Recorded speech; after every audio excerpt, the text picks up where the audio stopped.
মা বাবার খেদমত করিও, মা বাবার সেবা করিয়া যাও। আমার নবী ফরমায় ইজা মাতাল ইনসান ইনকাতা আনহু আমালুহু ইল্লা মিন সালাসাতিন ইল্লা মিন সাদাকাতিন জারিয়া। যখন ইনসান জমিন তনে মারা যায়, মারা যাওয়ার লগে লগে আল্লাহ মানুষের আমলের দরজারে উঠাইলেন, বন্ধ করিলেন।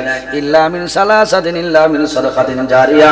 তিন গুরু মানুষ আছে, এরা যখন দুনিয়ার জমিন তনে বিদায় নেয়, আল্লাহ কিয়ামত রাত পর্যন্ত তাদের কবর আল্লাহ সব পৌঁছাই দেন। সুবহানাল্লাহ।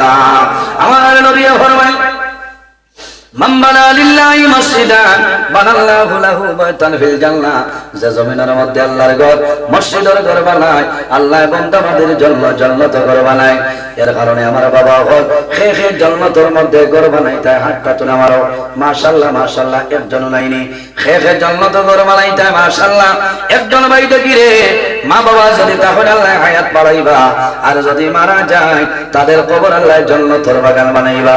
আল্লাহর ঘর মসজিদের ঘর খালাইল লক্ষ্মীপুর তৃতীয় খণ্ড হিলার খান্দি প্রথম যাবে মসজিদের জন্য 1000 টাকা একজন মানুষে দেও, তোমার জন্য দোয়া করবো, আল্লাহ তোমার পকেটে জমিনও খালি বানাইতা নাই। নাম কি তা ভাই?